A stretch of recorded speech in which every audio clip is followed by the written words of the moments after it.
हमारे राजा का वध हो गया, तो उसने कहा कि ठीक है कृष्ण, हम अभी आएंगे दूसरा राजा चुनकर और तुझे बख्शेंगे नहीं, अपना प्रतिशोध लेंगे और होशियार रहना। राजा का शव उठा करके वो सेना चल पड़ी। भगवान श्री कृष्ण जी ने क्या कहा, विश्वकर्मा को बुलाया और विश्वकर्मा से कहा कि एक ऐसा स्थल ढूंढ दे विश्वकर्मा जहां पर समुद्र के अंदर केवल एक गेट हो, एक द्वार हो, और उसमें एक सुंदर नगर बना दे। हम सभी वहीं आ रहे हैं, यहाँ तो इन नादान लोगों के बीच में फंस गए हम आके। कभी तो मोचकंद कभी तो काल्यावन आ रहा है मारने के लिए, कभी शिशुपाल लड़ाई कर रहा है, कभी जरासंध, कभी कोई, कभी पूतना। भाई इन तो पागलों में फंस गए हम, और चल यहाँ से निकल कर चलेंगे। कहते हैं राड से बाढ़ अच्छी होती है। तो उस विश्वकर्मा जी ने एक द्वारिका, एक एंट्रेंस गेट था जिसमें एक बड़ा टापू था समुद्र में, वो ढूंढ कर वहां बना दी द्वारका। और भगवान ने सोचा कि इस एक द्वार पर अपनी सारी सेना को रखेंगे, हम तो लड़ेंगे नहीं किसी से, हमारे साथ कोई इतनी दूर, प्रथम तो इतनी दूर कोई जाएगा कोई नहीं, क्योंकि बिल्कुल लास्ट हो गया। और कोई यहाँ आ भी जाएगा तो फिर हम एक ही स्थान पर बैठकर अपना उसका मुकाबला कर लेंगे। ऐसा एक सेफ्टी प्लेस, एक सुरक्षित स्थान ढूंढ कर भगवान ने वहां शरण ली। हम दुष्ट आत्माओं से अपनी जो है इतनी दूर जाकर राहत पाई उन्होंने। जब उस टाइम इस उसमें थे, जब तो हम उनके साथ ये सलूक किया और वो चले गई उनकी जगह, जय बोलते अंडे। अगर भगवान श्री कृष्ण आज भी आ जाना फिर भी ना मानना, हम इसे निकम्मे आत्मा हो गई। क्यों?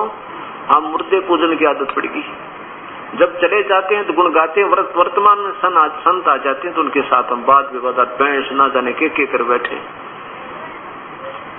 और यही कमजोरी हमें दुखी कर रही है। तो मेरा कहने का भाव ये है कि ये भी बात नहीं जची कि श्री कृष्ण जी ने इसलिए युद्ध करवाया कि वह क्षत्रिय धर्म का पालन भूल गया था। अर्जुन नहीं, वो नहीं चाहते थे, वो स्वयं भूल गए। जो अनर्थ टालना चाहा, आप भाग्य छोड़कर, युद्ध छोड़कर क्षत्रिय होते हुए, ये भी बात नहीं जची। अब क्या हुआ कि युद्ध समाप्त हो जाता है, पांडव विजयी हो जाते हैं और कौरवों का विनाश हो जाता है। राजा युधिष्ठिर को राजगद्दी पर बैठा दिया जाता है। भगवान श्री कृष्ण कहते हैं कि मेरा काम हो गया, अब मैं जा रहा हूं। भगवान श्री कृष्ण पांडवों के गुरु थे, धार्मिक गुरु भी थे, पांडवों के भी और साथ में यादव के भी। तो सभी ने मिलकर, यानी पांडवों ने मिलकर के एक प्रार्थना की कि भगवान से एक सत्संग करवाते हैं और उनके जो विचार हमें व्यक्त करेंगे उनके आधार पर अपना जीवन निर्वाह करेंगे, एक सत्य ज्ञान सत्य उपदेश उनसे प्राप्त करते हैं। भगवान से प्रार्थना की, भगवान श्री कृष्ण जी ने ये बात स्वीकार की और समय स्थान और तिथि निहित कर दी। उस निश्चित तिथि को और निश्चित स्थान पर उस निश्चित समय पर श्रोतागण आकर के बैठ रहे हैं सत्संग श्रवण करने के लिए, और भगवान श्री कृष्ण और अर्जुन आसपास घूम रहे हैं, टहल रहे हैं, जब तक समय होने का इंतजार कर रहे हैं। अर्जुन जी ने कहा भगवान श्री कृष्ण से कि भगवान आज मुझे वो गीता वाला ज्ञान सुनाना जो आपने युद्ध के दौरान सुनाया था, मैं भूल गया, बुद्धि के दोस्त हैं, अब मुझे याद नहीं भगवान, वो ज्यों का त्यों सुनाना, मुझे बड़ी तड़प हो रही है उस सत्य ज्ञान, उस ज्ञान के सुनने की। भगवान श्री कृष्ण कहते हैं कि अर्जुन तू निकम्मी आत्मा है, तू अच्छी तेरा श्रद्धाहीन व्यक्ति है, तू तेरी बुद्धि अच्छी नहीं लगती मुझे, तूने ऐसे निर्मल ज्ञान को याद क्यों नहीं रखा। और फिर भगवान स्वयं कहते हैं कि मुझे तब याद नहीं मैंने क्या कहा था, अब मैं जो कहता हूं नहीं बता सकता। अब देखो मैं सत्संग कर रहा हूं और आप सुन रहे हो, और मेरे से कभी पूछ लेना जी आप वो सत्संग सुना जिस तरह उसने कथा सुनाई थी, कभी सुन लेना, तुम सुना दूंगा। और आप इस 4 दिन के सत्संग को आप जो है ना 30% याद नहीं रख सकते, और फिर मैं आपसे कहूं कि आपने याद क्यों नहीं रखा, आप तो बड़े श्रद्धाहीन हो, तो यह बात जची नहीं। इससे सिद्ध हो गया कि मैं नहीं बोल रहा था, मेरे अंदर कोई भूत बोल रहा था जो सत्संग कर गया। ऐसे बहुत प्रमाण है कि एक जमींदार रहता था किसी गांव में, अभी पीछे की बात है, उसमें एक समय ऐसा आता था कि शाम के 4-5 बजे, 4 और 5 के बीच में 1 घंटा निरी संस्कृत बोला करता और कहा करता मैं श्रृंगी ऋषि की आत्मा हूं, मेरी मुक्ति नहीं हो पाई है, और 1 घंटा संस्कृत बोला करता। उसके बाद उसको मालूम नहीं, बोलने वाले को कति अनएजुकेटेड था। तो ऐसा ये बहुत बड़ा जाल है, धीरे धीरे समझ में होगा। अब इसका प्रमाण आपको संस्कृत महाभारत में दिखाता हूं।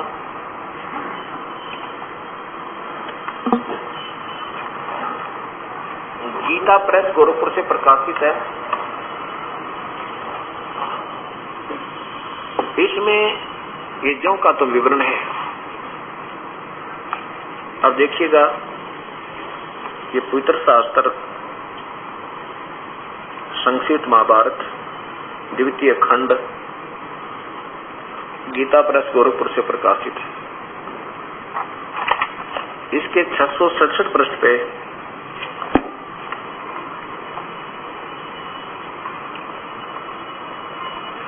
अर्जुन का श्री कृष्ण से गीता का विषय पूछना और श्री कृष्ण का अर्जुन से सिद्ध महर्षि और कश्यप का संवाद।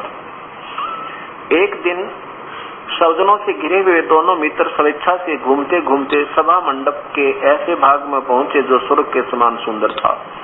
पांडवनंदन अर्जुन श्री कृष्ण के साथ रहकर बहुत प्रसन्न थे। उन्होंने एक बार उस रमणीय सभा की ओर दृष्टि डालकर भगवान से ये वचन कहा, देवकी नंदन, जब युद्ध का अवसर उपस्थित था उस समय मुझे आपके महात्म्य का ज्ञान और ईश्वरीय स्वरूप का दर्शन हुआ था, किंतु केशव, आपने शनिवश पहले मुझे जो ज्ञान का उपदेश किया था वह सब इस समय बुद्धि के दोष से भूल गया है। उन विषयों को सुनने के लिए मेरे मन में बार बार उत्कंठा होती है। उधर आप जल्दी ही द्वारका जाने वाले हैं, अतः पुनः वह सब विषय मुझे सुना दीजिए। व्यासदान जी कहते हैं कि अर्जुन के ऐसे कहने पर श्री कृष्ण बोले, उस समय मैंने तुम्हें अत्यंत गोपनीय विषय का श्रवण कराया था। अपने स्वभूत रूप भूत नित्य लोकों का भी सनातन धर्म का पुरुषोत्तम तत्व का परिचय दिया था और नित्य लोकों का भी वर्णन किया था, किंतु तुमने अपनी नासमझी के कारण उस उपदेश को याद नहीं रखा। यह जानकर मुझे बड़ा खेद हुआ। उन बातों का अब पूरा स्मरण होना संभव नहीं जान पड़ता। पांडव नंदन, निश्चय तुम बड़े श्रद्धाहीन हो, तुम्हारी बुद्धि अच्छी नहीं जान पड़ती। अब मेरे लिए उस उपदेश को ज्यों का त्यों दोहरा देना कठिन है, क्योंकि उस समय मैंने योग युक्त होकर अपने परमात्म तत्व का वर्णन किया था। अब क्या कह रहे हैं कि अब मेरे लिए उस उपदेश को ज्यों का त्यों दोहरा देना कठिन है। अब ये कहानी क्या है? भगवान स्वयं कह रहे हैं कि मुझे अब याद नहीं, और उस समय तो मैं योग युक्त हो गया था। योग युक्त होना मीन होता है कनेक्शन विद गॉड, परमात्मा से कांटेक्ट हो जाना, उससे मिल जाना। और फिर वो शक्ति बोला, उसकी शक्ति की जो ज्ञान हुआ। अगर भगवान श्री कृष्ण युद्ध के मैदान में योग युक्त हो सकते हैं तो इब के देर लगे थे योग युक्त होते, अभी हो सकते थे नहीं। वो काल बोल रहा था। अब देखो, भगवान श्री कृष्ण तो कह रहे हैं कि मुझे अब याद नहीं, मैं बोल नहीं सकता, ना बता सकता। और यही गीता जी युद्ध के कई वर्ष पीछे वेद व्यास जी ने फिर दोबारा लिपिबद्ध कर दी, जो अपने पास है। श्री कृष्ण जी तो कह रहे हैं मैं बोल नहीं सकता, मैं योग युक्त नहीं हो सकता था, मुझे नहीं याद अब क्या कहा था, क्योंकि वो काल निकल गया उसमें से सारा महाभारत करवा के। और फिर वेद व्यास जी से फिर लिखवा दिया पवित्र ज्ञान ज्यों का तो एज इट इज, एक अक्षर का फेर नहीं इसमें। तो फिर वो काल उसी तरह प्रेत की तरह वेद व्यास जी में प्रवेश हो गया। अब इन बातों से ये सिद्ध हो गया कि श्री कृष्ण जी ने गीता में एक अक्षर भी नहीं बोला, नहीं तो ऐसे शब्द अर्जुन रो रहा है, हाथ जोड़े, पैर पकड़े, मैंने बख्श दो, मैं युद्ध नहीं करूंगा, ये घुमा फिरा के युद्ध की तरफ संकेत करे। तो गीता जी श्री कृष्ण ने नहीं, ब्रह्म ने बोली। ब्रह्म तीन परमात्मा है, ब्रह्म, पर ब्रह्म और पूर्ण ब्रह्म, ईश्वर, परमेश्वर। अब हमने इन तीनों परमात्माओं की सचिथि को समझना पड़ेगा।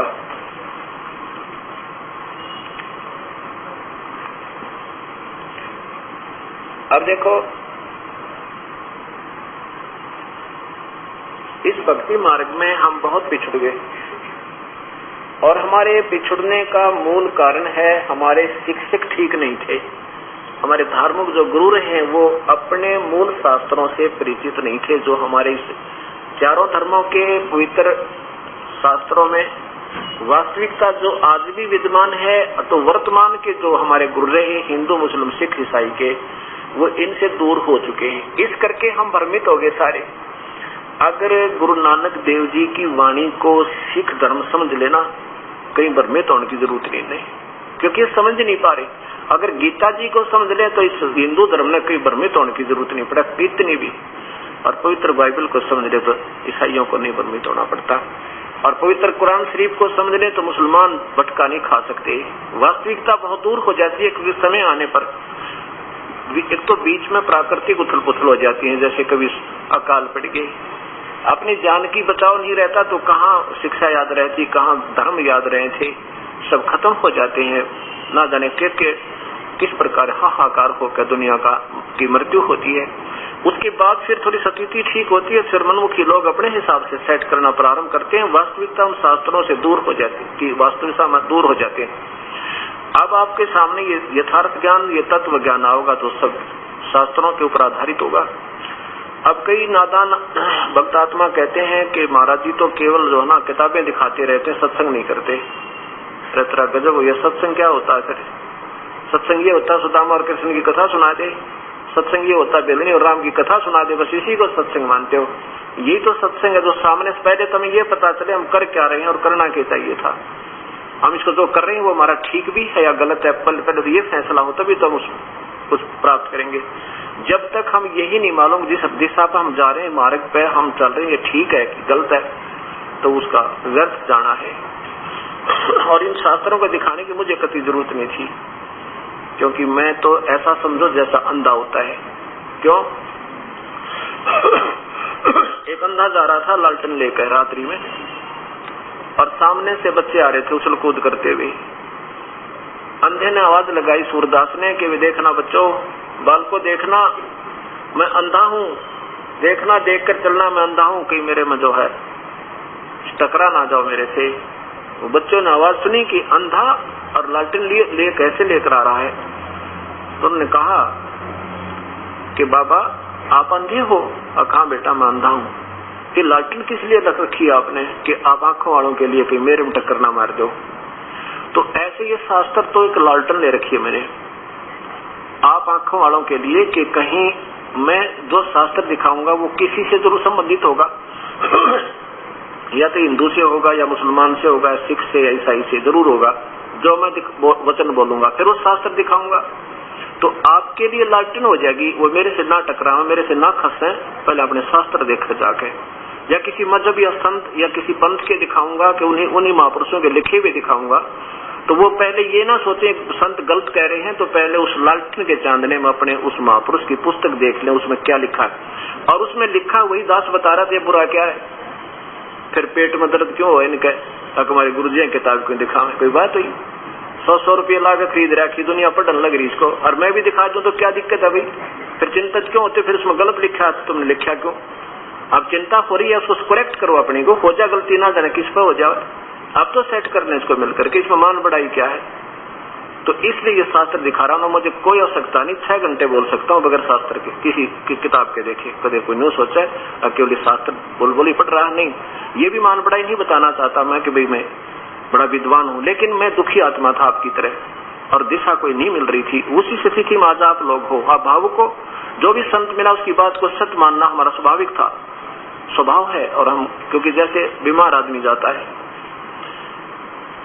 तो वैद्य समझ कर ही जाएगा वैद्य के पास, और फिर वैद्य दवाई जब उसके साथ वो वाद विवाद कर ही नहीं सकता मरीज, तो वो तो लेगा खाएगा चलेगा। तो वैद्य की दवाई को वैद्य बता सके, डॉक्टर की ट्रीटमेंट को दूसरा डॉक्टर ही बता सका है कि ये गोलियां वो नहीं है जिसके लिए तुम्हें दी गई। फिर उसको सावधान होना चाहिए, फिर देखना चाहिए कि वास्तव में क्यों इन्होंने ऐसा कहा। तो 20 जगह मिला उनको तब खावे, नहीं तो फिर सूख के व्रत में उन दवाइयों के खाने का जो लाभ ही नहीं है तो क्यों खाम खा अपने पैसे व्यर्थ करे और समय खो, अपना जीवन बर्बाद हुआ। अब आपको बताया जाएगा कि 3 परमात्मा है, एक ब्रह्म है, एक परब्रह्म, एक पूर्ण ब्रह्म। उसी को ईश भी कहते हैं ब्रह्म को, और परब्रह्म को ईश्वर भी कहते हैं। और पूर्ण ब्रह्म को परमेश्वर कहते हैं। ऐसे ही क्षर पुरुष ये ब्रह्म है, अक्षर पुरुष पर ब्रह्म है, और पूर्ण ब्रह्म जो है वो सत पुरुष है, अनंत, वो अकाल मूर्त है। अब सबसे पहले आपको एक ब्रह्मांड दिखाऊंगा। इस ब्रह्मांड से आगे चलेंगे, परमात्माओं की सतीथि अपने सामने आओगी। तो भगवान ब्रह्मा, भगवान विष्णु, भगवान श्री कृष्ण उर्फ विष्णु जी, ये कितने भगवान हैं और कहां तक इनकी शक्ति है, ये एक ब्रह्मांड है। इसी को ब्रह्मांड भी कहते हैं, इसी को अंड भी, इसी को पिंड भी कहा है। पिंड क्यों कहा? क्योंकि शरीर में एक ही ब्रह्मांड का इसमें विवरण है। जैसे हमारे शरीर में चैनल बने हुए हैं, शरीर में वो कमल है, इन कमलों में सहस्रार कमल तक केवल इस ब्रह्म तक का ही एक ब्रह्मांड का ही इसके अंदर विवरण है, जो जैसे टीवी में चैनल होते हैं ऐसे। अब देखिएगा, इस ब्रह्मांड में एक ये ब्रह्मलोक है, और गीता ये एक ब्रह्मांड का सबसे वो श्रेष्ठ लोक है जो बहुत समय पर्यंत, बहुत समय बाद विनाश होता है। गीता जी के 8वें अध्याय के 16वें श्लोक में लिखा है कि ब्रह्मलोक पर्यंत ये सभी लोक नाशवान है, इससे लेकर सारे नाशवान है, अर्थात ये पूरा ब्रह्मांड जो है विनाश में आता है। अब ये देखिएगा, ये है एक स्थान ब्रह्मलोक कहलाता है। इसमें इस ज्योति निरंजन ने, ब्रह्म ने, ये ब्रह्म के अंतर्गत आता है। इस ब्रह्म ने स्वयं कसम खाई है कि मैं जैसा हूं, ये काल है जो गीता में कहता मेरा स्वरूप है। इसने कसम खाई है कि मैं ऐसा अपना स्वरूप कभी किसी को नहीं दिखाऊंगा, एज इट इज जैसा मैं हूं ऐसा कभी सामने नहीं आऊंगा। ये क्या चाल करता है? इस ब्रह्मलोक में इसने ये 3 स्थान बना रखे गुप्त। एक रजोगुण प्रधान क्षेत्र, एक तमोगुण प्रधान क्षेत्र, एक ये सतोगुण प्रधान क्षेत्र। अब जैसे एक मकान में 3 कमरे हों, एक में तो ऋषि महर्षियों की चित्र लगे हों, वहां जाते ही आत्मा इतनी प्रसन्न हो जाए, प्रभु में लीन हो जाए, उसका गुण बदल जाता है, स्वभाव बदल जाता है। और एक में लगे हों देशभक्तों के, और उसको देख करके अपने आप देशभक्ति में अपने आप मन का गुण, वो स्वभाव बदल जाता है। और एक में लगे हों ऐसे ये अश्लील चित्र, उसको देखते मन में बकवास आऊंगी जब तक वहां रहेंगे। ऐसे इस काल ने सूझबूझ करके ये 3 स्थान बना रखे। और ये स्वयं ये काल जो है ज्योति निरंजन, ये स्वयं महाब्रह्मा का रूप धारण करता है, और दुर्गा को ये महासावित्री रूप में, अपनी पत्नी रूप में रखता है। और इनके दोनों के संयोग से जो पुत्र उत्पन्न होता है उसका नाम ये ब्रह्मा रख देते हैं और रजोगुण बना देते हैं। अब दूसरा स्थान देखो, ये सतोगुण प्रधान क्षेत्र है। इसमें ये स्वयं काल ज्योति निरंजन महाविष्णु रूप में रहता है और दुर्गा को मां लक्ष्मी रूप में रखता है। और यहाँ इनके संयोग से जो पुत्र उत्पन्न होता है उसका नाम ये विष्णु रख देते हैं, और उसको फिर सतोगुण बना देते हैं, क्योंकि उसमें रहने से इसमें भी वो गुण पिता वाले आ जाते हैं। और यहाँ जब ये तीसरा तमोगुण प्रधान क्षेत्र है, इसमें स्वयं महाशिव ये सदाशिव रूप में रहता है, और दुर्गा को ये महापार्वती रूप बनाकर यहाँ रखता है। और इनके संयोग से जो पुत्र उत्पन्न होता है उसका नाम ये शिव रख देते हैं, रुद्र रख देते हैं। और उसको फिर इन तीनों को बेहोश कर देता है, करवा देता है दुर्गा से, और कहता है कि मेरा भेद नहीं बताना इसको। ये दुर्गा का अलग लोक भी है, और यहाँ पर एक ये ब्रह्मलोक, ये महास्वर्ग है इस पर्वत के पीछे। इसमें इस काल ने एक नकली सतलोक, नकली अलखलोक, नकली अगमलोक और अनामी लोक की रचना सब दुर्गा से करवा रखी है, इन जीवों को धोखा देने के लिए कि ये कहीं मेरे जाल से बाहर ना हो जाए। और जब ये बच्चे सियाने हो जाते हैं तब तक इनको बेहोश रखा जाता है, और जब ये जवान हो जाते हैं इनको प्रवेश की जाती है। तो इन तीनों को फिर इन 3 स्थानों पर भेजकर अपनी इस एक ब्रह्मांड की सृष्टि को ये काल चलाता है। अब देखिएगा, ये एक ब्रह्मांड है, इसमें ब्रह्मा जी जो इस काल के बेटे हैं, श्री विष्णु, श्री ब्रह्मा और श्री शिव जी, ये केवल स्वर्गलोक, पृथ्वीलोक, इस पाताल लोक में एक एक विभाग के मंत्री हैं। सतगुण रजगुण विभाग का ब्रह्मा जी, सतगुण विभाग के विष्णु जी और तमगुण विभाग के शिव जी। केवल इन 3 लोकों में, इन 3 लोकों के ये प्रभु एक एक विभाग के। और ये काल जो स्वयं मुख्यमंत्री का रोल करता, समझो एक ब्रह्मांड में। ऐसे ऐसे इस काल के 21 ब्रह्मांड है। ये देखो, इस काल के ये 21 ब्रह्मांड है। ज्योत स्वरूपी निरंजन काल ब्रह्म के लोक 21 ब्रह्मांड का लघु चित्र। पहले ये देखिए नीचे का, इस अभी आपने जो देखा था वो ये ब्रह्मांड है, कोई देख लो, इनमें से एक ब्रह्मांड में ये सभी सतिथि है। और ये ऐसे ऐसे 5 ब्रह्मांडों का ग्रुप बना के इसने एक महाब्रह्मांड बना रखा है। और ऐसे ऐसे 4 महाब्रह्मांडों में 20 ब्रह्मांडों को रोक के इनको चारों तरफ से फिर ऐसे बंद करके, और ये काल यहाँ रहता है अलग इनसे। इसको ये सारा एक महाब्रह्मांड तुल्य स्थान है ये इतना। और ये थोड़ा सा विस्तृत करके बनाया गया है सारी चीजें लिखने के लिए। यहाँ पर क्या है कि इसने एक ये लॉक लगा रखा है, इससे आगे कोई नहीं जा सकता। ये यहाँ रहता है और यहाँ एक तपस्शिला बना रखी है जिसपे 1 लाख मानव शरीरधारी प्राणियों के सूक्ष्म शरीर को यहाँ बूनता है। जीव मरते नहीं, लेकिन उनको इतना तंग किया जाता है कि इसमें से मैल निकालता जो सारे जीवन में इन्होंने खाया पिया होता है और सूक्ष्म शरीर में लगा होता है। फिर इसके लिए इसने सारी व्यवस्था की है। इसको श्राप लगा हुआ 1 लाख मानव शरीरधारी प्राणियों का आहार करने का। तो यहाँ इसने क्या किया है कि एक नकली, फिर यहाँ भी एक नकली सतलोक, नकली अलखलोक, नकली अगमलोक और नामी लोक की रचना यहाँ भी कर रखी है। और इधर इसने ये 12 वो पुण्यात्मा जो ऋषि लोग युगों युगों से द्वापर तक शास्त्रानुकूल साधना करते रहे, और उनमें से 12 पुण्यात्मा छांट के यहाँ रख लेता है। इनको फिर कलयुग में भेजता है नकली गुरु बना के, क्योंकि इनकी पिछली कमाई इनके साथ होती है, शब्द में शक्ति भी होती है और छोटी मोटी अपनी तरफ से लोगों को राहत भी दे देते हैं। उसके बाद ये भी यहाँ आते हैं ब्रह्मांडों में और अपनी शास्त्र विरुद्ध साधना बताते हैं, स्वयं भी करते हैं, औरों से भी करवाते हैं। और फिर ये पिछली कमाई खाकर ये भी खत्म नरक में जाते हैं और अनुयायियों को भी काल के मुख में डाल जाते हैं। ये 12 यहाँ से आते हैं। अब ये 21 ब्रह्मांड काल के हैं, ये ब्रह्म के। और अब देखो कुल सतिथि सारे ब्रह्मांडों की। अब देखिएगा ये सतिथि है, ये बिल्कुल शास्त्रों में आधार दिखाऊंगा आपको। ऐसा नहीं कि वैसे बना के बैठ के कलम घुमा ली और बना लिया चित्र, ऐसा नहीं है ये हर वेद में और गीता में आपको प्रमाण मिलेंगे संतों की वाणी में। ये समझो, ये अभी आपने देखे 21 ब्रह्मांड ज्योत निरंजन के, यानी ब्रह्म के। और ये साथ में 7 संघ ब्रह्मांड। और ये जो एक ब्रह्मांड है ना, ये इसमें एक ब्रह्मांड में ब्रह्मा विष्णु महेश केवल एक विभागीय मंत्री है, एक विभाग के। अब देखो सतिथि अपने आप समझ में आ जाएगी जब आप सियाने होगे, सत्संग सुनोगे। अब देखो ये है परब्रह्म, ये परब्रह्म के 7 संख ब्रह्मांड है, 7 मिलियन ये 7 संख। और इसके बाद ये असंख इन्फिनिटी, ये उस पूर्ण परमात्मा के ये वीर जो इन पे भी मालिक, इन पे भी मालिक।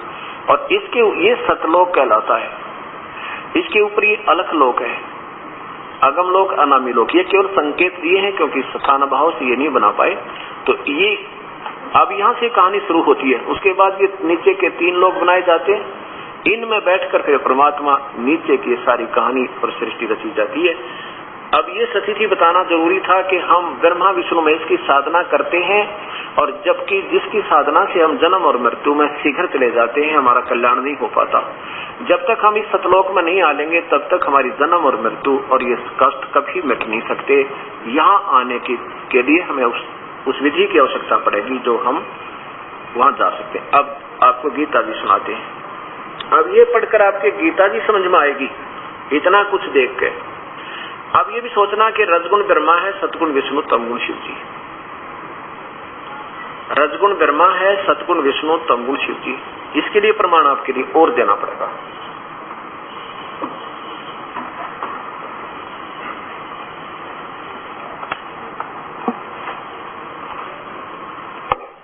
इस 4 दिन के सत्संग को बिल्कुल निष्पक्ष भाव से सुनते रहना, कि इस भाव से सुनना कि देखेंगे कहाँ त्रुटि मिलेगी संत की।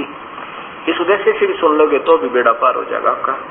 त्रुटियां तो हमारे अंदर बहुत हैं, लेकिन अब वो त्रुटियां नहीं रहने देंगे जो भक्ति मार्ग की है। अब इसको हमने सेट करना है। ये है श्रीमद देवी भागवतम सभाष्टेकम समातम,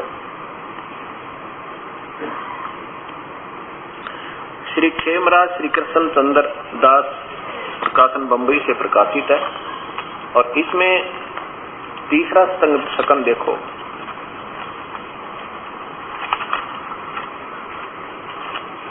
अथ श्रीमद देवी भागवते भाषा टीका युक्ते तृतीय सकंद प्रारंभते। इसके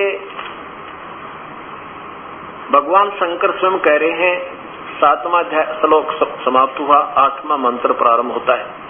हे माता, यदि हमारे ऊपर आप सदा आप दया युक्त हो तो हमको तमोगुण में, मुझे तमोगुण किस प्रकार प्रदान किया, ब्रह्मा रजोगुण और हरि यानी विष्णु को सतोगुण क्यों बना दिया।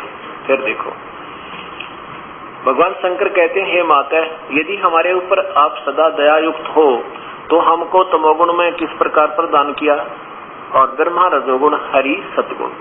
फिर संस्कार देखो,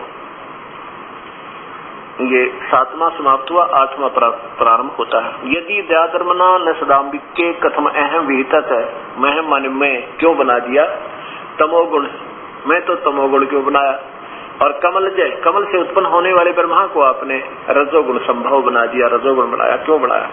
अस्वित किमु सतोगुण हरि, और हरि को सतगुण यानी विष्णु को सतोगुण।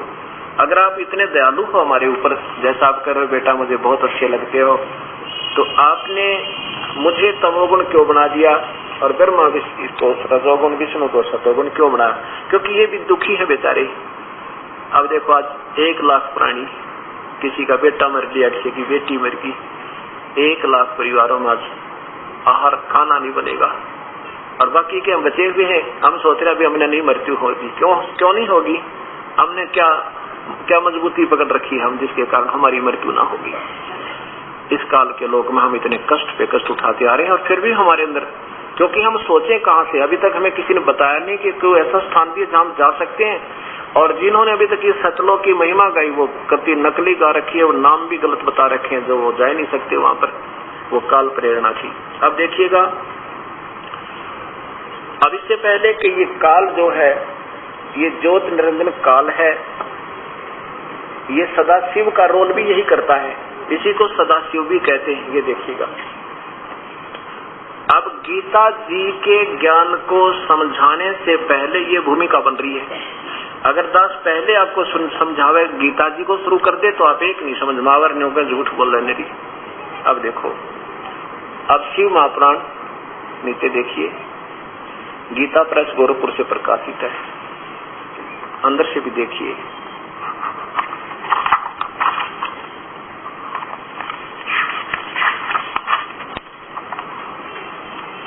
संपादक है हनुमान प्रसाद पोदार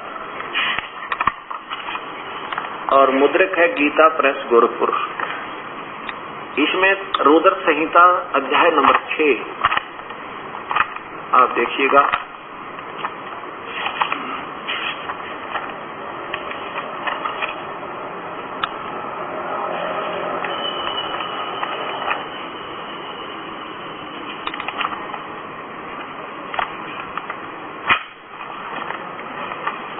अब ये सदाशिव कौन है, ये काल है ज्योति निरंजन ब्रह्म, और ये शिव पुराण प्रारंभ होती है ज्योति निरंजन यानी काल से, सदाशिव से, समाप्त होती है इसके त्रिलोकीय पुत्र तमोगुण शिव की लीलाओं पे।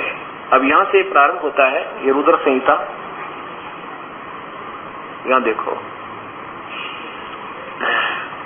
यहाँ नीचे से लीजिए, यहाँ से शुरू करते हैं।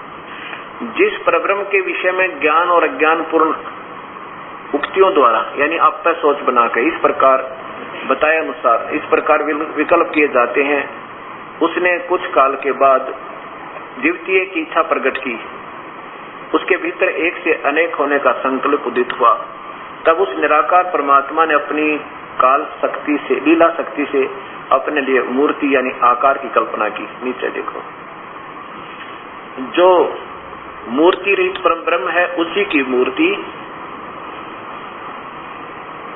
किंतु आकार यानी भगवान सदाशिव है। अर्वचनीय और प्राचीन विद्वान उन्हीं को ईश्वर कहते हैं। उस समय एकाकिक रहकर इच्छानुसार व्यवहार करने वाले उन सदाशिव ने अपने विग्रह से स्वयं ही अपने अंदर से एक स्वरूप भूता शक्ति की सृष्टि की। आगे देखो यहाँ, अच्छा, उस पराशक्ति को, वो दुर्गा है, ये जो काल के शरीर से निकाली थी, उसी पराशक्ति को प्रधान प्रकृति गुणवती माया बुद्धि तत्व की जननी तथा विकार रहित बताया गया है। वह शक्ति अंबिका कही गई है, उसी को प्रकृति याद रखना दुर्गा को कहते हैं। ये गीता जी में काम आओगा, जब आपको गीता जी में दिखाऊंगा ब्रह्मा विष्णु महेश के माता पिता। उसी को प्रकृति सर्वेश्वरी और त्रिदेव जननी, ब्रह्मा विष्णु महेश की माता त्रिदेव जननी, नित्ता और मूल कारण भी कहते हैं। सदाशिव द्वारा प्रकट की गई उस शक्ति की 8 भुजाएं हैं। ये भी कसर निकाल दी, कोई न सोचे ये और कोई होगी, दुर्गा नहीं थी, 8 भुजा भी बता दी, यानी कतई संशय रहित कर दिया। और इस अनमोल शास्त्र को हम नहीं समझ पाए अभी तक। अब नीचे देखो, और दूसरे नंबर पर इस काल की महिमा आती है। वे जो सदाशिव हैं उन्हें परम पुरुष ईश्वर शिव शंभु और महेश्वर कहते हैं।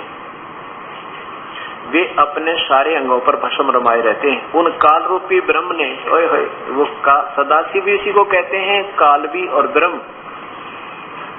सदाशिव यानी काल रूपी ब्रह्म ने एक समय शक्ति यानी दुर्गा के नाथ नहीं है, ये 7 है, मिसप्रिंट है, 7 शिवलोक नामक अक्षेत्र का निर्माण किया था। उस उत्तम अक्षेत्र को काशी कहते हैं। वे प्रिय और प्रियतम सक्त रूप यानी पति पत्नी रूप में शक्ति और शिव दुर्गा और ये काल जो परमानंद रूप स्वरूप है, उस मनोरथ क्षेत्र में नित्य निवास करते हैं। आगे देखिए, मुने शिव और शिवा ने प्रलय काल में भी कभी उस क्षेत्र को अपने सानिध्य से मुक्त नहीं किया। यहाँ देखो, देवर से एक समय उस आनंद वन में रमण करते हुए शिवा और शिव के मन में यह इच्छा हुई कि किसी दूसरे पुरुष की सृष्टि करनी चाहिए, यानी कोई और बच्चा पैदा करें। ऐसा निश्चय करके शक्ति सहित सर्वव्यापी परमेश्वर शिव ने अपने वाम भाग के 10वें अंग पर अमृत मल दिया। फिर तो वहां से एक पुरुष प्रकट हुआ। ये पति पत्नी व्यवहार किया, जिसमें से पुत्र की उत्पत्ति। उसका नाम क्या रखा, ये देखिए ऊपर देखिए। तदंतर उस पुरुष ने परमेश्वर शिव को प्रणाम करके जो उत्पन्न हुआ था, स्वामी मेरा नाम निश्चय करके कहिए तथा मेरा काम भी बताइए। उस पुरुष की यह बात सुनकर महेश्वर भगवान शंकर हंसते हुए मेघ के समान गंभीर वाणी में बोले। शिव ने कहा, वत्स बेटा। काल बोला, बेटा व्यापक होने के कारण तुम्हारा विष्णु नाम विख्यात हुआ। यानी सदाशिव काल और दुर्गा के संयोग से विष्णु की उत्पत्ति सिद्ध हुई। अब यहाँ देखो, ब्रह्मा जी बोल रहे हैं, पुराण को कहते हैं बेटा नारद। तत्पश्चात कल्याणकारी परमेश्वर शाम सदाशिव ने पूर्ववत यत्न करके मुझे भी यानी विष्णु की तरह अपने दाहिने अंग से उत्पन्न किया। उन महेश्वर ने तुरंत ही मुझे अपनी माया से मोहित करके यानी बेहोश कर दिया। फिर इनको नारायण देव के नाभि कमल में डाल दिया और लीला पूर्वक मुझे वहां से प्रकट किया। पहले तो उसकी तरह प्रकट किया, फिर दूसरा कहते कमल के ऊपर बेहोश कर दिया गया इसको। अब यहाँ 2 तो सिद्ध हो गए कि भगवान विष्णु और शिव की ब्रह्मा की उत्पत्ति शिव है। अब ये लेखक यहाँ विचलित हो गया कि भाई शिव से उत्पत्ति कैसे लिखूं, यहाँ गोल गोल कर गया। अब आगे देखो फिर कहाँ इनकी बात समझ में आएगी। अभी आपने 7वां अध्याय सुना था, 8वां और 9वां ये अंत हो गया। यहाँ लिखा है कि इस प्रकार ब्रह्मा विष्णु और रुद्र, अब 3 न्यारे न्यारे लिख दिए। ब्रह्मा विष्णु और रुद्र इन तीनों देवताओं में गुण हैं, परंतु शिव गुणातीत माने गए। ये चौथा कौन है फिर, ये काल है। 3 देवताओं में तो गुण है और चौथा ये कौन है, ये शिव, ये काल है। यानी 3 अलग है, ये चौथा ये काल अलग है। अब देखिएगा,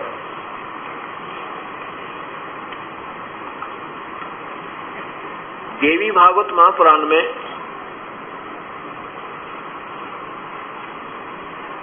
प्रमाण है कि जन्मजय ने व्यास जी से पूछा कि एक ब्रह्मांड की रचना कैसे हुई। अभी तक इनसे एक ब्रह्मांड की रचना नहीं समझ में आई, ना ब्रह्मा जी के, ना विष्णु का, ना शिव जी का, ना इन ऋषियों के, और ना ये सतलोक की महिमा अब कलयुगी संत बताए इनके समझ में आई।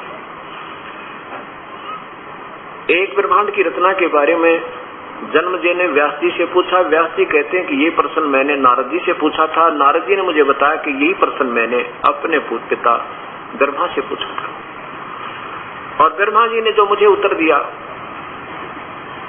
वो मैं आपको बताता हूँ। क्या बताया?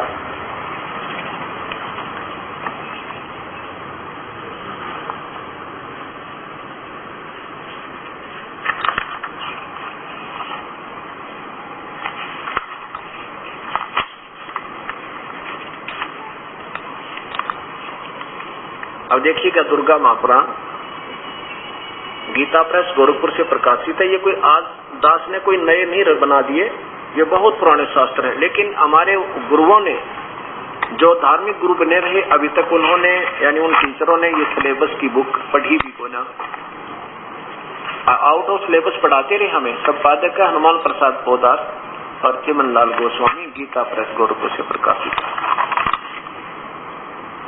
अब इसमें देखिएगा, दुर्गा की महिमा प्रारंभ होती है 3रा स्कंध। कितने ही आचार्य भवानी को संपूर्ण मनोरथ पूर्ण करने वाली बतलाते हैं। वे आदि माया महाशक्ति एवं परम पुरुष यानी काल के साथ रहकर कार्य संपादन करने वाली प्रकृति है। दुर्गा को प्रकृति भी बोलते हैं, ये भी याद रखिएगा। ब्रह्म यानी काल के साथ उनका अभेद संबंध है। अभेद संबंध माने जैसे पति पत्नी का व्यवहार, जैसे अर्धांगिनी कहा करें पत्नी को, ऐसा है। अब देखो, व्यासी कहते महाबाहो कुरुवंशी राजाओं में उत्तम श्रेष्ठ राजा हो। तुमने जो बात पूछी है वो मैंने मुनिवर नारद से पूछा था। नारद जी कहते हैं, व्यास जी, प्राचीन समय की बात है कि ये संदेह मेरे हृदय में उत्पन्न हुआ था। मैंने अपने पिता अमित तेजस्वी ब्रह्मा जी के स्थान पर गया और उनसे इस समय जिस विषय पर तुम मुझसे प्रश्न कर रहे पूछ रहे हो, उस विषय मैंने पूछा। मैंने कहा, पिताजी, यह संपूर्ण ब्रह्मांड कैसे उत्पन्न हुआ? विभो, आपने सम्यक प्रकार से इसकी रचना की तथा विष्णु इस विश्व के रचयिता या शंकर ने इसकी सृष्टि की, यानी किसने इसका बनाई है? जगत प्रभु, आप विश्व के आत्मा हो, सच्ची बात बताने की कृपा करें। अब नारद को भी डाउट है, कहते पिताजी को पोड़ना पेल दे, कहते सच्ची बताने की कृपा करें, ये साथ साथ बताना। अब नीचे देखो, ब्रह्मा जी ने कहा, बेटा मैं इस प्रश्न का क्या उत्तर दूं, बड़ा ही जटिल है। नीचे देखो, पूर्व काल में सर्वत्र जल ही जल था, स्थावर जंगम जितने प्राणी उनमें से कुछ भी नहीं थे। तब कमल से मेरी उत्पत्ति हुई। बताओ, उस समय मुझे सूर्य चंद्रमा वृक्ष पर्वत कोई भी नहीं दिखाई दिए। यहाँ देखो, मैं कमल की कणका पर बैठकर विचार करने लगा, इस अगाध जल में मैं कैसे उत्पन्न हो गया, कौन मेरा रक्षक है, तथा इस प्रलय काल में सृष्टि में संहार करने वाले कौन विशिष्ट भगवान हैं। पुरुष माने प्रभु, ऐसा कौन भगवान है? कहीं भी स्पष्ट रूप से भूमि नहीं दिखती जिस पर यह जल टिका हो। यह कमल कैसे उत्पन्न हुआ? यहाँ देखो, यों विचार करके, पीछे करो, यों विचार करके मैं कमल जल में उतरा, 1000 वर्ष तक पृथ्वी का अन्वेषण करता रहा। इस पर भी मुझे उस जल का कहीं और छोर नहीं मिला। इतने में आकाशवाणी हुई, तप करो तप करो। तब मैंने तपस्या आरंभ कर दी। कमल पर बैठी ही 1000 वर्ष तक मैं तप करता रहा। फिर उसी समय सृष्टि करो, ऐसे आकाशवाणी सुनाई पड़ी। उसे सुनकर मैं बड़े आश्चर्य में पड़ गया। सोचा किसकी सृष्टि करूं अथवा मेरा क्या कर्तव्य है। उसी समय मधु और कैटब नाम के 2 भयंकर दानव सामने आ गए। वे उस महावर्ण में मुझसे युद्ध करने का इच्छा प्रकट करने लगे। मैं उनसे भयभीत हो उठा। तब कमल का डंठल पकड़कर जल में उतरा। वहां मुझे एक परम अद्भुत पुरुष के दर्शन मिले। उनका श्री विग्रह मेघ के समान श्याम था। वे पीताम्बर पहने थे, 4 भुजाएं थी, शेषनाग की सैया पर बेहोश पड़े थे, सोए पड़े थे। आगे दिखाऊंगा, सोए थे। उन जगत प्रभु के गले को मनमाला शोभित कर रही थी। संग चक्र गदा पद्म और इन 4 युद्धों से अनुपम शोभा पा रहे थे। ऐसे शेषाई भगवान विष्णु का मुझे दर्शन हुआ। वे योग निंद्रा के वशीभूत होकर गाढ़ी निंद्रा में सोए थे। उनकी सारी चेष्टाएं शांत थी। नारद जी शेषनाग की सैया पर सोए उस प्रभु को देखकर मेरा मन चिंतित हो उठा। इतने में भक्ति योग निंद्रा याद आ गई। मैंने उनका सत्वन किया। वे कल्याणमयी भगवती विष्णु के विग्रह माने शरीर से निकलकर अत्यंत रूप धारण करके आकाश में विराजमान होगी। दिव्य आभूषण उनकी छवि बढ़ा रही थी। अब कैसा था यह दुर्गा? अपना अन्य रूप बनाकर भूतनी की तरह और शिव जी विष्णु में प्रवेश करके उसको बेहोश किया हुआ था। और जब वो बाहर निकल गई तो विष्णु जी होश में आ गए। वो बाहर निकल गई तो कहते हैं उसके दिव्य आभूषण उनकी छवि बढ़ा रहे थे। वो औरत रूप में बाहर दिखाई देने लगी मुझे। जब योग निंद्रा भगवान विष्णु के शरीर से अलग होगी तो आकाश में विराजने लगी। तब तुरंत श्री हरि उठ बैठे। पहला बेहोश पड़े थे और दुर्गा इसमें भूतनी की तरफ प्रवेश हो गई थी। उन्होंने मधु और कैटब के साथ 5000 वर्ष तक युद्ध घमासान लड़ाई की, तब ये दैत्य मरे। पहले देवी के कटाक्ष से मधु और कैटब मोहित हो गए थे, उसके बाद भगवान विष्णु गोद में लिटाकर उन्हें प्राणों से रहित कर दिया। अब वहाँ मैं और भगवान विष्णु थे, इतने में रुद्र भी वहाँ प्रकट हो गए। अब ये तीनों इकट्ठे कर दिए। काल ने अपनी जाल अपनी सूझबूझ थे, इन दोनों को तो होश में कर दिया और रुद्र को भी वहाँ कैलाश के पर्वत पर बेहोश रखा था, वहाँ से होश में करके वहाँ भेज दिया मन प्रेरणा करके। हम तीनों भगवती अद्धा शक्ति के दर्शन हुए, हम तीनों को। उन्हें देखकर मन मुग्ध हो गया। हमने उनकी उत्तम स्तुति की। तब ये भगवती आदि शक्ति हम लोगों से कहने लगी। देवी ने कहा, ब्रह्मा विष्णु और महेश्वर, तुम भली भांति सावधान होकर अपने अपने मंगल अपने कार्यों संलग्न हो जाओ। सृष्टि सतीथि और संहार ये तुम्हारे कार्य है। ये नीचे देखो, ब्रह्मा जी कहते हैं भगवती अध्या शक्ति की यह वाणी बड़ी मधुर थी और सुंदर थी। हमने शपथ सुनी। हम लोगों ने उनसे कहा, माता, हम किस प्रकार इन प्रजाओं के सर्जनादि कार्यों में सफल हों। विस्तृत भूमि का अभाव है, सभी स्थान जलमग्न है। हमारी बात सुनकर उस कल्याण स्वरूपणी भगवती का मुखमंडल मुस्कान से भर गया। इतने में एक सुंदर विमान आकाश से उतर आया। तब उन देवी ने हमें आज्ञा दी, देवताओं निर्भीक होकर इच्छा पूर्वक इस विमान में प्रवेश कर जाओ। ब्रह्मा विष्णु और रुद्र, आज मैं तुम्हें एक अद्भुत दृश्य दिखलाती हूँ। हमने भगवती की बात सुनकर उसे सिरोधार्य कर दिया। रतन जड़ित विमान पर चढ़कर हम लोग आराम से बैठ गए। ऊपर देखो, हम तीनों देवताओं को उस पर बैठे देखकर अपने देवी ने अपने सामर्थ्य से विमान को आकाश में उड़ा दिया।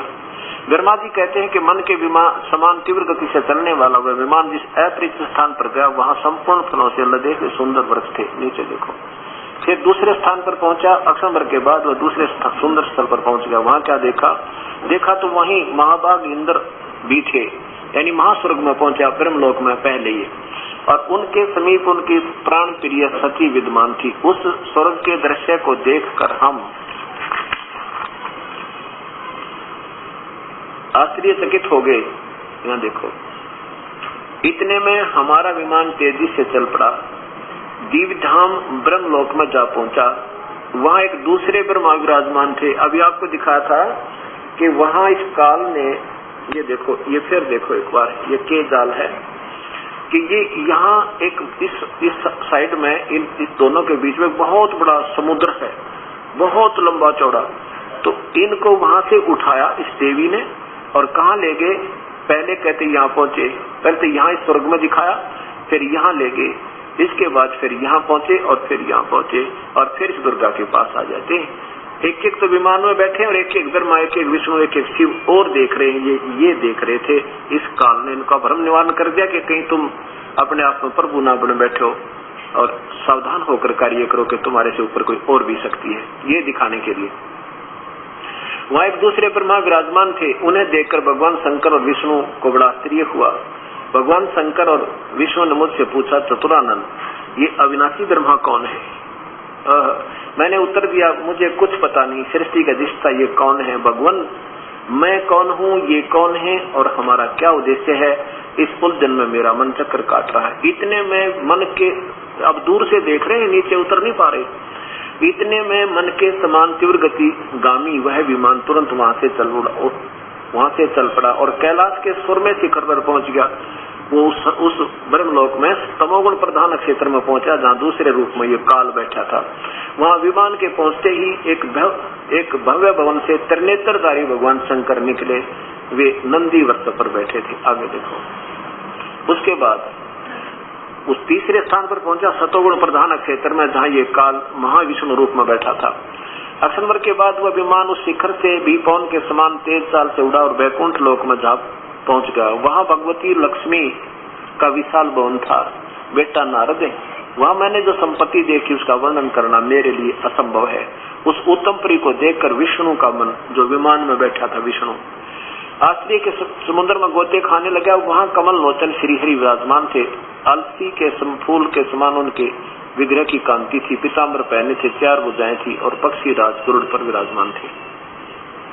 आगे देखो, इतने में वो पौन से बातें करता हुआ विमान तुरंत उड़ा और आगे अमृत के समान एक मीठे जल का समुद्र मिला। उसका जल बड़ा ही मधुर था, जोर जोर से तरंगे उठ रही थी। वही एक मनोहर द्वीप था। उस द्वीप में एक बंगल में मनोहर पलंग बिछा था। उस उत्तम पलंग पर एक दिव्य रमणी बैठी थी। उनके गले में लाल रंग की माला थी। उनका लाल वस्त्रों से विश्री विग्रह सुशोभित था। लाल चंदन लगाए हुए थी आदि आदि। ऐसी देवी प्रभावपूर्ण थी मानो करोड़ बिजलियां एक साथ चमक रही हो। अत्यंत सुंदर मुख था, लाल दांत थे, करोड़ों लक्ष्मियों से भी वो अधिक सुंदर थी। अब आगे पहुंचे।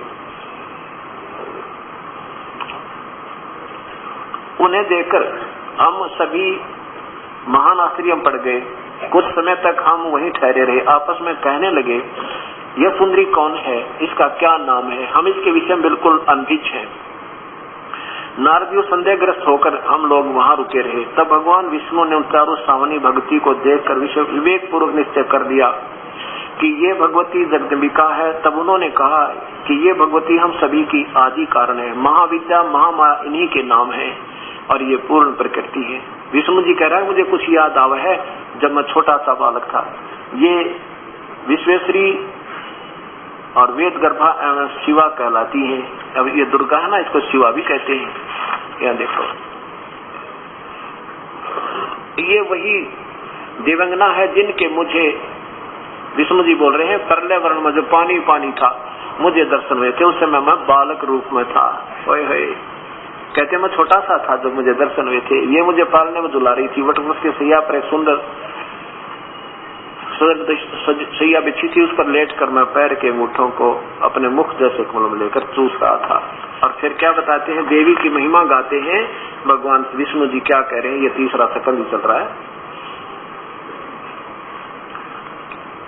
तुम सद स्वरूपा हो। दुर्गा को भगवान विष्णु अपनी माँ की महिमा गा रहे हैं।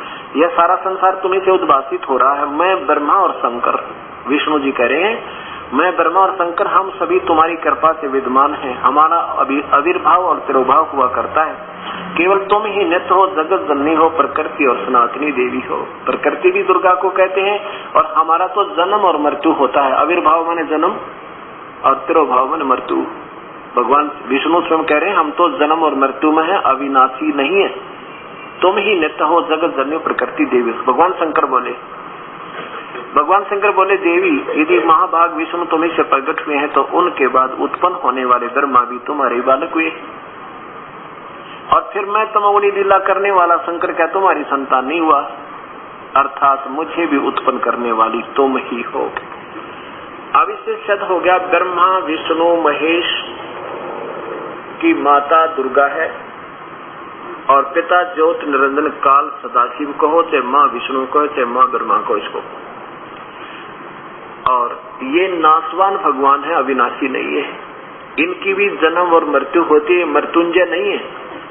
जो संत विष्णु ब्रह्मा भगवान शंकर को मृत्युंजय बताते हैं तो इसे सिद्ध हो जाएगा भगत समाज को कि वो टीचर ठीक नहीं, जिन्होंने अपना सिलेबस भी नहीं पढ़ रखा, दंत कथा सुना में। अब जो दास बताना चाहता है कि गीता जी के ये श्लोक सुनाऊंगा जब आपके सही समझ में आ जाओगे। ये 4 श्लोक सुनाऊंगा गीता जी के 7वें अध्याय के 12 से लेकर 15 तक। अब इन श्लोकों के समझाने के लिए इतनी भूमिका बनानी पड़ी जब जाकर आपका मन इस सत्य को स्वीकार कर पाओगा।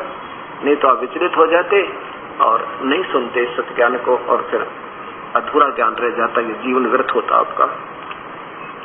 ये पवित्र गीता जी। हाँ, अब इनकी ब्रह्मा विष्णु महेश की उत्पत्ति भी आपको दुर्गा इसमें पहले दिखा करके फिर ये सुनाऊंगा आपको। 11वें अध्याय का 14वें अध्याय का 3, 4 और 5 श्लोक इससे संबंधित है। दुर्गा अभी आपने देखा 5 जगह लिखा है कि इस दुर्गा को प्रकृति भी कहते हैं और काल ये सदाशिव है और गीता ये काल बोल रहा है। अब देखो अध्याय नंबर 14 का और श्लोक नंबर 3 देखो नीचे।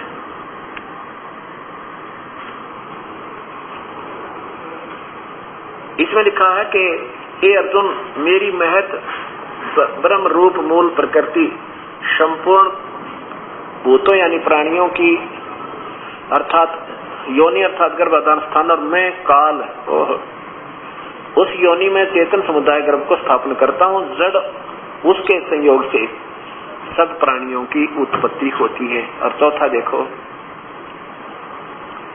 हे अर्जुन, नाना प्रकार की सभी योनियों में जितने भी है, मूर्ति माने शरीर, प्राणी आकार जिनका बनता है, उत्पन्न होते हैं। प्रकृति दुर्गा तो उनकी सबकी गर्भ धारण करने वाली माता है। मैं काल बीज स्थापन करने वाला पिता हूँ, ब्रह्म।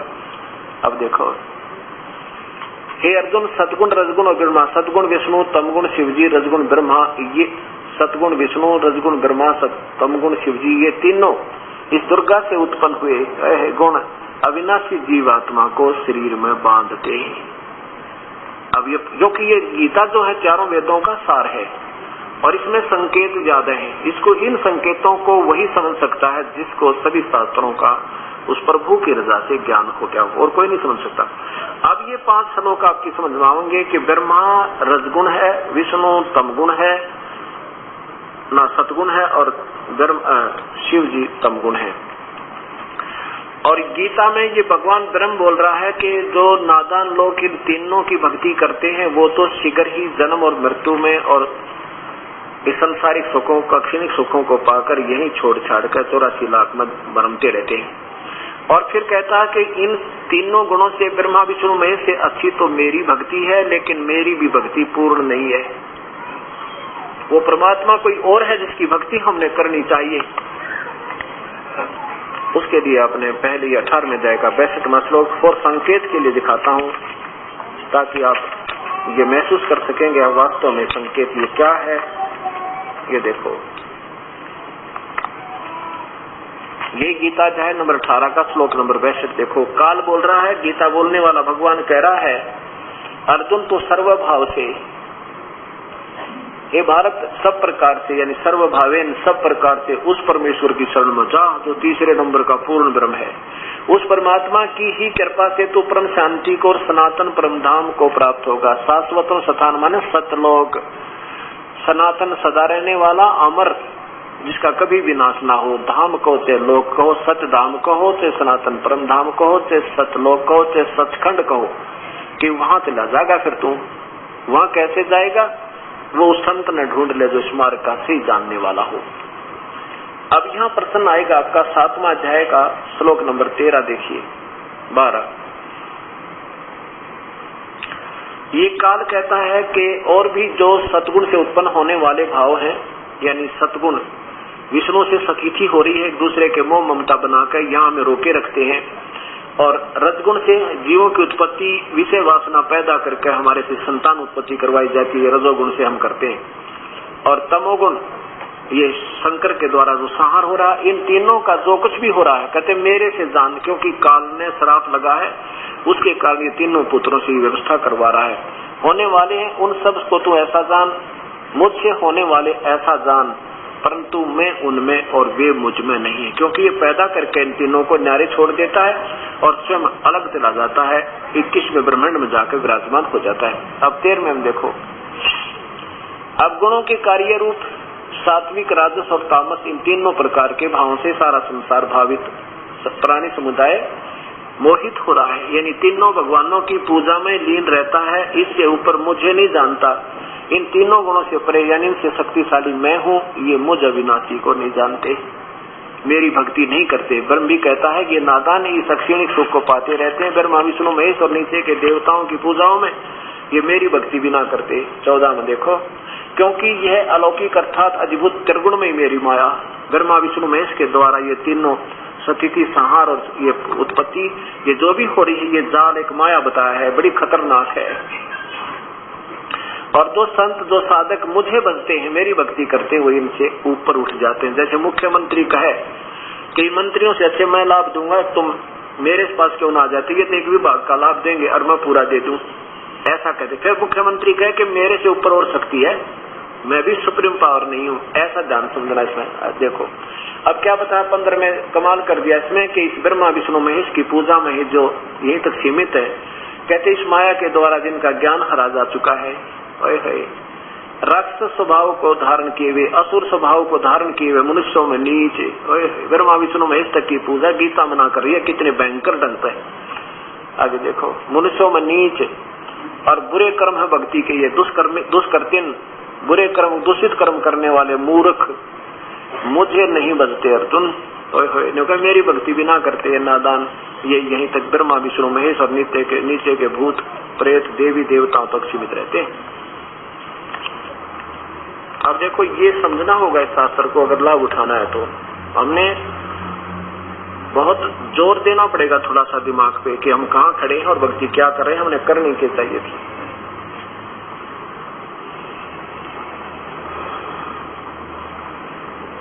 अब जैसे तमोगुण की भक्ति रावण ने की थी शंकर जी की, अब रावण का दोष कति नहीं क्योंकि तो परमात्मा के चाहने वाली आत्मा थी